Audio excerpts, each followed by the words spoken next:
Morning, and welcome to the podcast.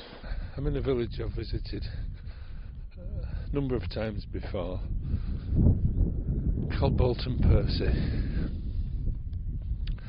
Left the village by the side of the church and the currently empty pub, down a little pathway, and then over a walkway that took me over a marshy area with a stream running through it. Within a minute or so, I'm out of the village and into open countryside. So initially the path takes me through the fields and woodland down towards River Wharfe and to an area of ings, low-lying ground that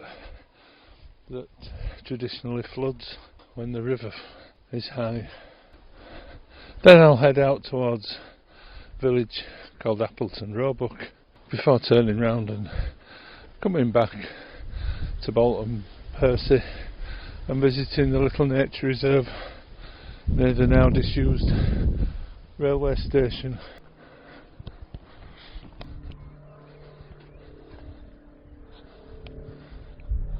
The weather today is lovely. It's about 19 degrees, partly cloudy, occasional sunshine, occasional very light showers it seems from the one I've just had, but it's a real delight after most of June, which has been baking hot, at least for here in the north of England. Daytime temperatures have regularly been between 26 and 30 degrees. This is maybe the second or third year we've had a hot, dry spring.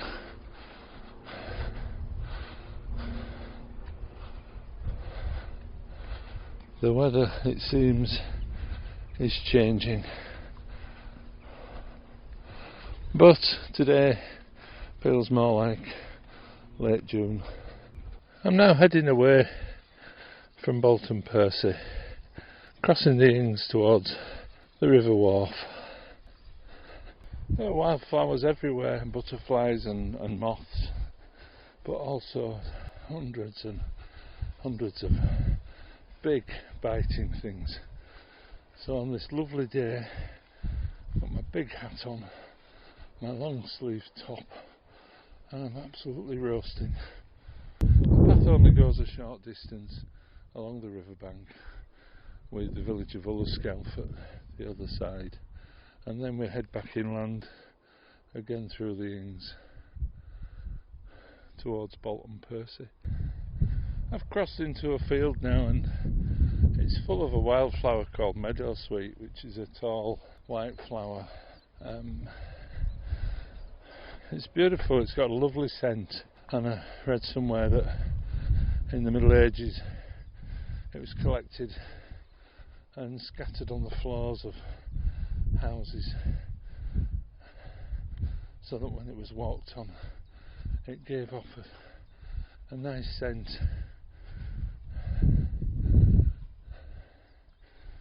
To help with that middle-aged stench, which sounds like quite a nasty affliction. Just gently climbing back up now, and I can see the gate that once again leads into the village of Bolton Percy.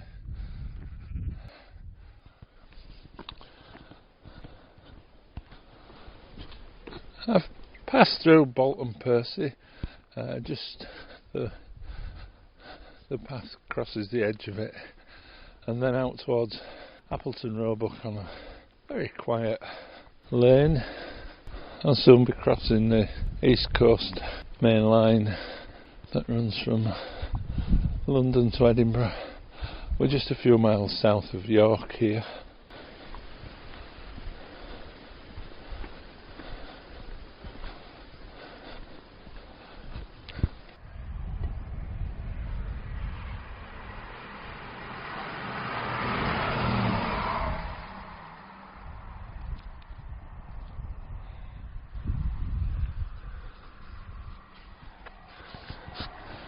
I've just stopped on the bridge, and a 2-car northern train has passed, heading south from York.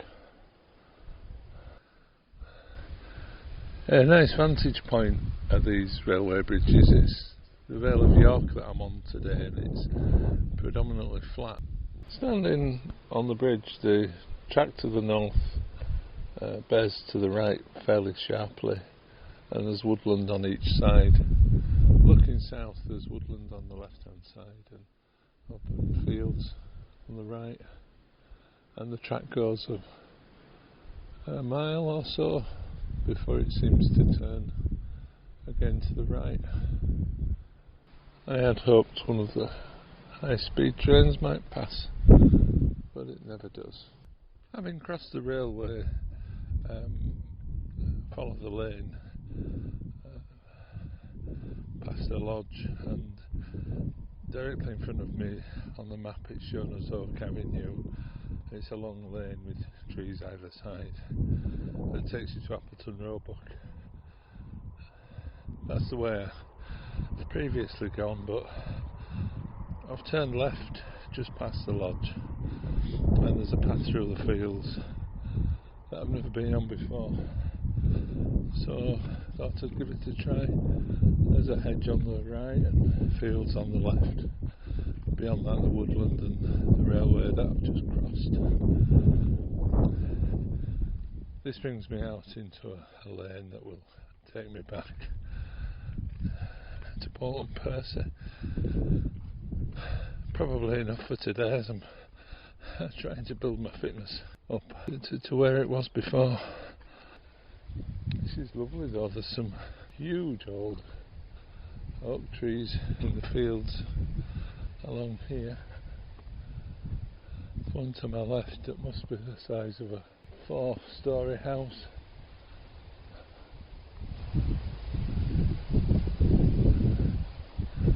It's enormous.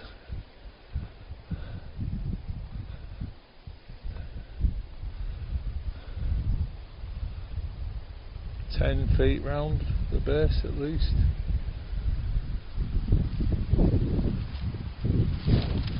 Sadly, I think the oak seems to have seen better days. It's got a big central trunk that looks as if it's come down at some time, and it's hollow, and then 2 trunks going off either side that seem to be quite healthy. As I cross the fields, the map tells me I'm passing through Winnie Plantation and a Brickyard Plantation, and the lane at the end is Church Lane, that goes from Appleton Roebuck back to Bolton Percy. And the wind now is getting up quite strong as it blows unobstructed across the broad Vale of York from the west.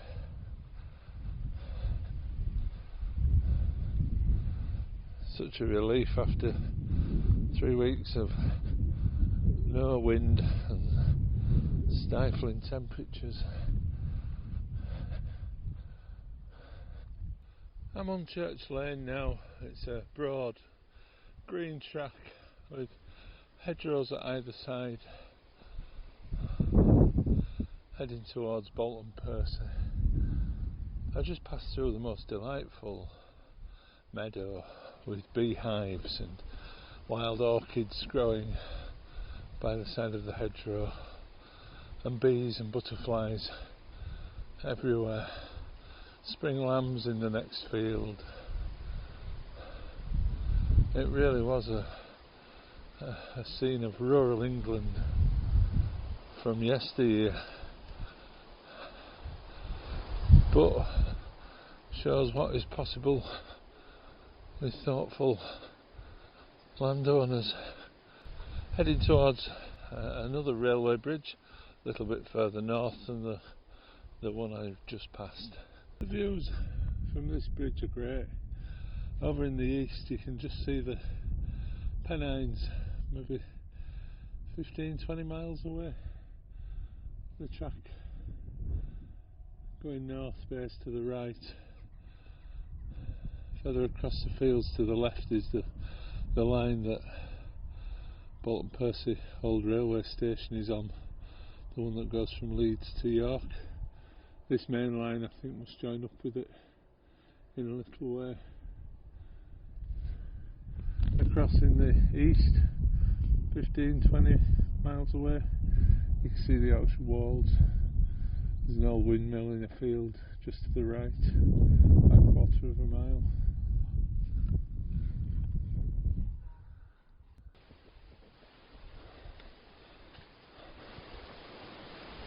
I've once again passed along the edge of Bolton Percy, past the tea rooms that the village is quite famous for, past the end of the road where I started my walk near to the church, and then past the village cricket club, heading out towards the old railway station.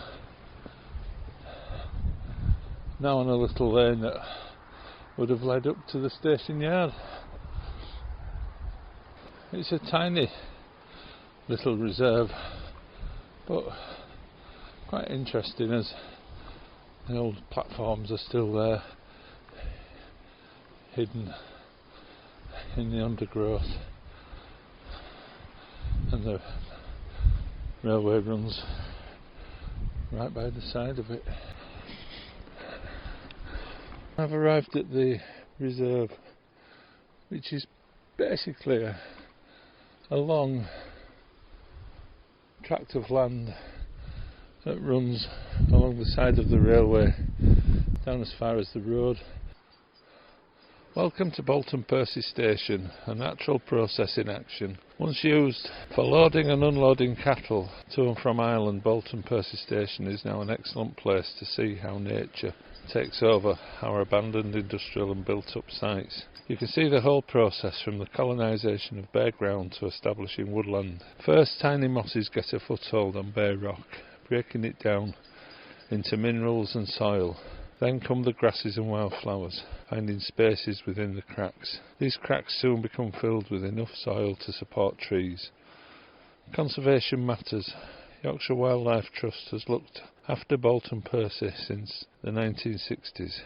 In that time, this combination of bare ground, old walls, grassland and scrub has developed and now supports a diverse community of butterflies, moths and plants. We more or less leave nature to take its own course here. Rabbits feeding on the grass keep the scrub in check, with little scrub clearance every winter to help. That was read from a sign put up at the entrance by the Yorkshire Wildlife Trust. There's a little map of the reserve and drawings of various creatures. Missel thrushes along with fieldfare and redwing are especially common in the autumn when they feed on the berries of elder and hawthorn. In February and March, primroses can be seen on the embankment near the railway bridge. The old platform edge gets very warm on sunny days and is a perfect place for butterflies to warm up. Look out for the wall brown butterfly, so called because it likes basking on walls. Look out for small pioneer plants such as biting stonecrop and mouse-eared hawkweed growing on the piles of railway ballast. The combination of dense hawthorn scrub and open glades provides perfect conditions for butterflies and day-flying moths. There are some beautiful butterflies seen here, including gatekeeper, common blue and dinghy skipper.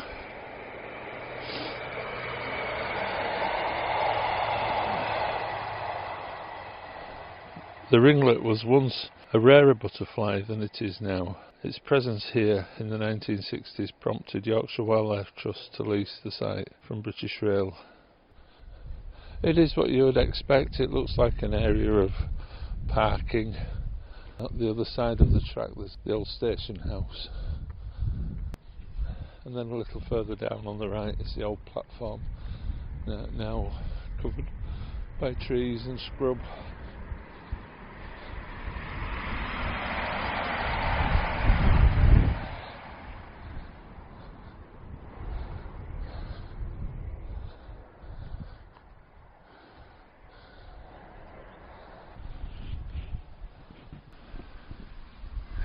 A great spot for watching trains. One of the new LNER Azumas has just gone past. Doesn't really mean much to me, but I think they are quite new and quite cool. Not sure what it is about the place, so I really do like coming here. There's some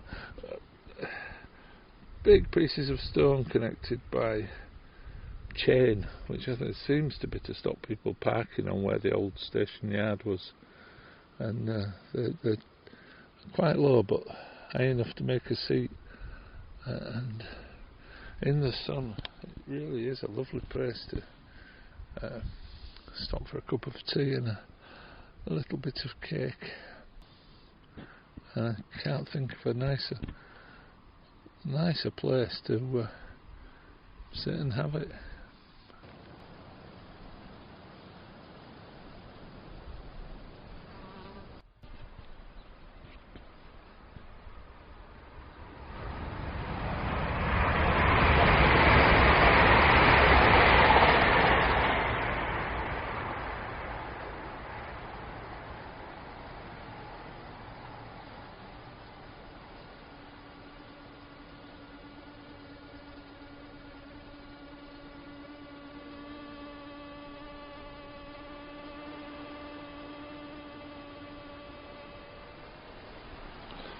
I'm just standing by a bramble bush that's in flower, absolutely covered in hoverflies and bees.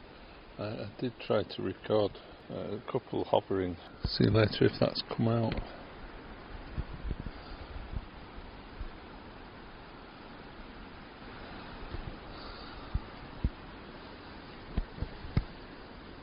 I'm just going to stick the recorder in amongst the bush for 5 minutes and see what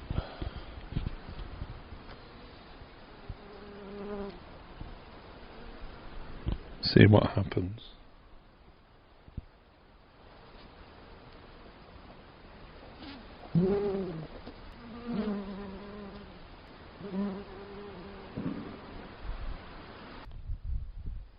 I've reached the end of the reserve and there's a access gate for the railway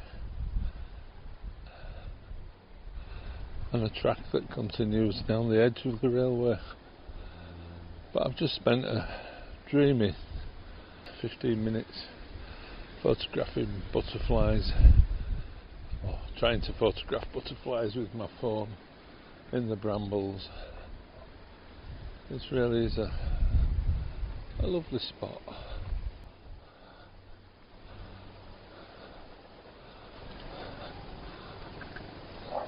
But this does seem like a good place to end today's podcast. Once again, I'm on this journey of walking and talking and trying to bring a feel of the lovely days out that I sometimes have and share them with you through this medium of sound. If you have enjoyed it, please think about sharing it, telling your friends about it, and if you can, do join me again next time. Until then, from butterfly, bee and hoverfly heaven, I will say cheerio.